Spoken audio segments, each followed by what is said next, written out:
नमः शिवाय। प्रभु जी, स्वागत है आप सभी का आपके अपने चैनल शिवा यात्रा दर्शन में। आप सुन रहे हैं श्री राम कथा अयोध्या कांड भाग 3। अभी तक आपने सुना कि प्रभु श्री राम माता जानकी तथा भाई लक्ष्मण के साथ वाल्मीकि जी आश्रम में पहुंचते हैं। अब कथा इसके आगे। प्रभु श्री राम जी वाल्मीकि जी से पूछते हैं कि हमें अपनी कुटिया कहां बनानी चाहिए, कृपया करके हमारा मार्गदर्शन करें। इस पर वाल्मीकि जी कहते हैं कि हे रघुकुल के स्वामी, आप चित्रकूट पर्वत पर निवास कीजिए, जहां सुहावना पर्वत है, सुंदर वन, हाथी, सिंह, हिरण और पक्षियों का विहार स्थल है। वहां पवित्र नदी मंदाकिनी बहती है, जिसे अत्रि ऋषि की पत्नी अनुसुईया ने अपने योग बल से यहां पर लाई है। यहां अत्रि मुनि जैसे बहुत ही श्रेष्ठ मुनि यहां निवास करते हैं। चित्रकूट महिमा अमित कही, महामुनि गाई, आई नहाय सरित बरा, सिय समेत दो भाई। महामुनि वाल्मीकि जी चित्रकूट की अपरिमित महिमा बखान करते हैं। फिर सीता सहित दोनों भाई श्रेष्ठ नदी मंदाकिनी में स्नान करते हैं। श्री रामचंद्र जी लक्ष्मण जी से कहते हैं, यहां बहुत अच्छा घाट है, अतः अब यहीं ठहरने की व्यवस्था करो। सभी देवतागण विश्वकर्मा को साथ लेकर कोल भीलों का वेश बनाकर पत्तों एवं घासों से दो सुंदर कुटिया का निर्माण करते हैं। लखन जानकी सहित प्रभु राजत रुचिर निकेत, अशोहु मदनु मुनि वेश जनु, रति ऋतुराज समेत। प्रभु श्री रामचंद्र जी सुंदर घास पत्तों के घर में शोभायमान है, मानो कामदेव मुनि का वेश धारण कर पत्नी रति और वसंत ऋतु के साथ सुशोभित हो रहे हो। देवता लोग फूलों की वर्षा करते हैं तथा अपना सुख दुख बताते हैं। दुखों का नाश करने का आश्वासन पाकर हर्षित होकर अपने अपने स्थान को चले जाते हैं। रघुनाथ जी चित्रकूट में आए हैं, यह समाचार जब ऋषि मुनियों को लगता है, तब वह सभी प्रभु दर्शन को आते हैं। रामचंद्र जी मुनिगण को दंडवत प्रणाम करते हैं। मुनिगण भगवान को हृदय से लगा लेते हैं तथा सफल होने का आशीर्वाद देते हैं। सभी मुनियों का यथोचित सम्मान करने के बाद विदा करते हैं और सभी मुनि को आश्वासन देते हैं उनकी सुरक्षा की। अब सुरक्षा का आश्वासन पाकर सभी ऋषि मुनि अपने अपने आश्रम में निश्चिंत होकर योग, जप, यज्ञ और तप करने चले जाते हैं। अब हम नाच सनाच सबा, भय देखी प्रभु पाए, अभाग हमारे आगमनु, राउर कोस लराए। चित्रकूट के कोलभील कहते हैं, प्रभु के चरणों का दर्शन पाकर हम सब सनात हो गए हैं। कौशलराज, हमारे ही भाग्य से आपका यहां शुभ आगमन हुआ है। वह सभी प्रभु का गुणगान करते हैं। हम सभी आपके सेवक हैं प्रभु जी, आपकी हर प्रकार से सेवा करेंगे। यह कहकर सभी अपने अपने घर को चले जाते हैं। जब से प्रभु वन में आकर रहने लगे हैं, तब से यह वन नंदन वन से भी सुंदर हो गया है। वृक्ष, लताएं, नदियां सब अनुपम रूप और छटा बिखेर रही है। तुलसीदास जी कहते हैं, इधर तो प्रभु वन में सुखपूर्वक निवास कर रहे हैं, परंतु उधर सुमंत्र जी रथ लेकर अयोध्या को चल पड़े थे, पर उनकी स्थिति बिना पंख के पक्षी जैसी हो गई है। उनके हृदय में राम जी के विरह की बड़ी ही तीव्र वेदना है। भारी दुख से रथ नहीं चला पा रहे हैं। तब निषाद राज ने अपनी सेवक को सुमंत्र जी का साथ लगा देते हैं। सुमंत्र जी अयोध्या नगर पहुंचने से पहले ही निषादगण के सेवक को वापस कर देते हैं तथा नगर प्रवेश से पहले ही संध्या होने का इंतजार करते हैं। जब अंधेरा होता है तो नगर में प्रवेश करते हैं। उन्हें अपार ग्लानि हो रही है, चुपके से रथ लगाकर महल में घुसते हैं। देखी सचिव जय जीव कहीं, किन्हेल दंड प्रणाम, और सुनत उठेल व्याकुल निरपति, कहूं सुमंग कहूं राम। मंत्री ने दशरथ जी को देखकर जय जीव कहकर दंडवत प्रणाम करते हैं। राजा व्याकुल होकर पूछते हैं, राम जी कहां हैं और कैसे हैं? सखा राम सिए लखनऊ, जहां तहां मोही पहुंचाओ, और नाही ता चाहत चलन, अब प्राण कहो सती भाव। हे सखा, श्री राम जानकी और लक्ष्मण जहां हैं, मुझे भी वहां पहुंचा दो, नहीं तो मैं सत्य भाव से कहता हूं, मेरे प्राण अब चलना नहीं चाहते। सुमंत्र जी बड़ी ही धीरज धरकर तथा कोमल वाणी से सारी कहानी बताते हैं। सुमंत्र के वचन सुनते ही राजा पृथ्वी पर गिर पड़े। सब रानी विलाप करने लगी। उस महान विपत्ति का कैसे वर्णन किया जाए प्रभु जी? विलाप को सुनकर दुख को भी दुख लगा, धीरज का भी धीरज भाग गया। कौशल्या जी समझ गई कि सूर्यकुल का सूरज अब अस्त होने वाला है।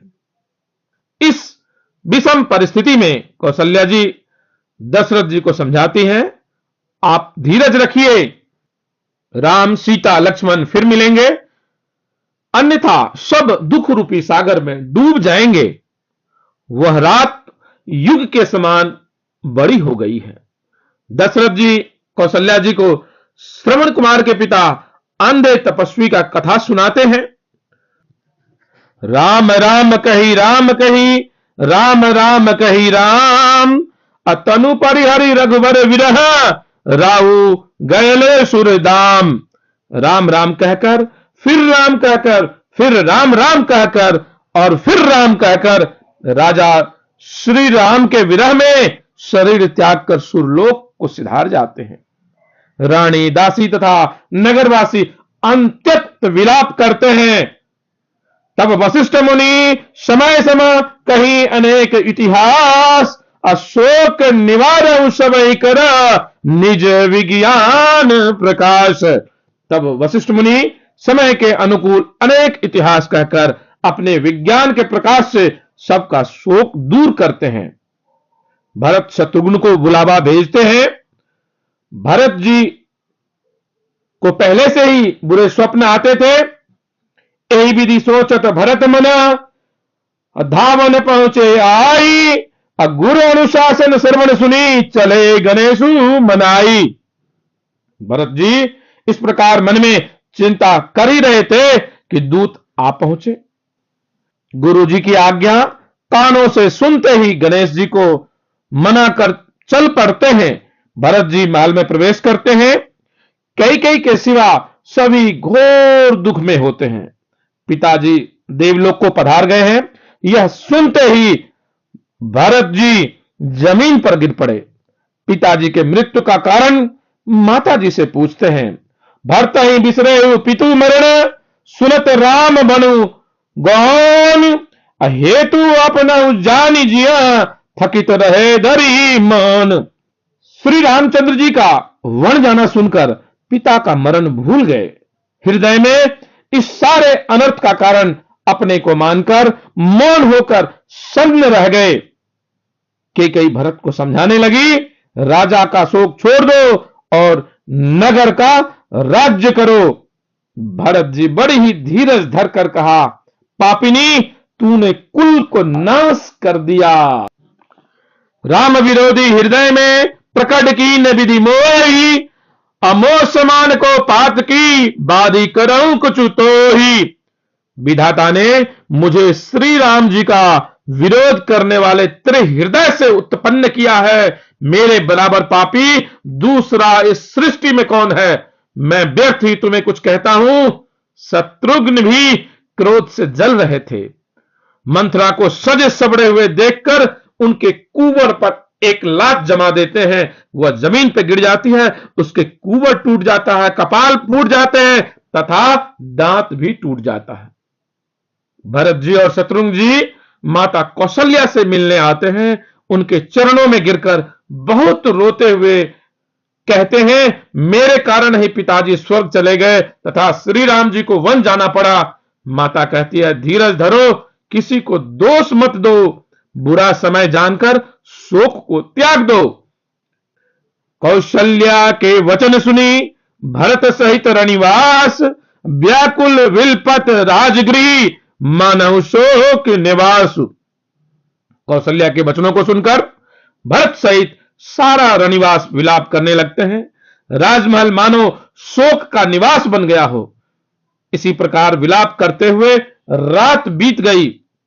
सुबह वशिष्ठ जी आते हैं और भरत जी को उपदेश देते हैं।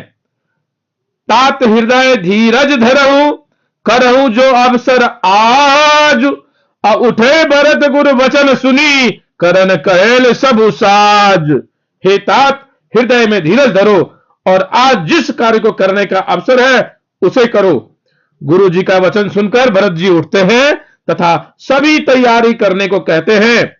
सरयू नदी के तट पर दशरथ जी का दाह संस्कार किया जाता है।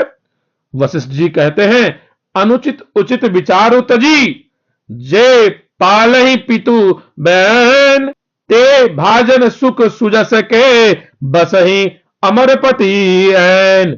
जो अनुचित और उचित का विचार को छोड़कर पिता के वचनों का पालन करते हैं, वही सुख और सुयश का पात्र होकर अंत में स्वर्ग में निवास करते हैं।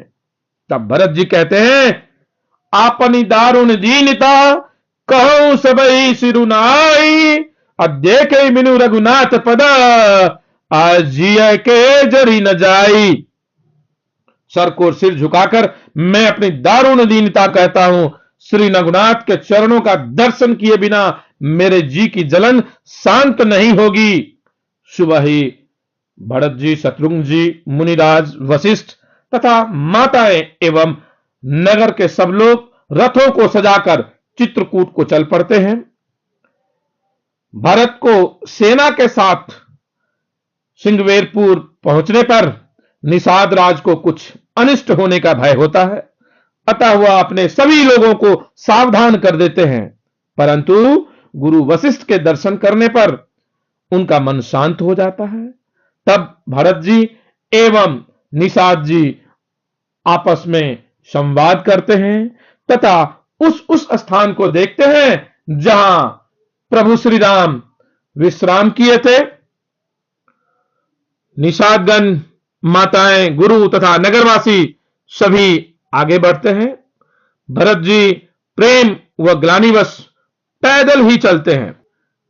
प्रयागराज पहुंचकर स्नान करते हैं। इसके बाद भारद्वाज जी के आश्रम आते हैं। भारद्वाज जी कहते हैं, तुम गलानी जिये जनी, करहूं समुझी मातु करतूत, तात के कहीं दोष नहीं, गई गिरा मति दूती। माता की करतूत को समझकर तुम हृदय में ग्लानि मत करो। हे तात, इसमें कैकेयी का कोई दोष नहीं है, उनकी बुद्धि तो सरस्वती जी ने बिगाड़ दी थी।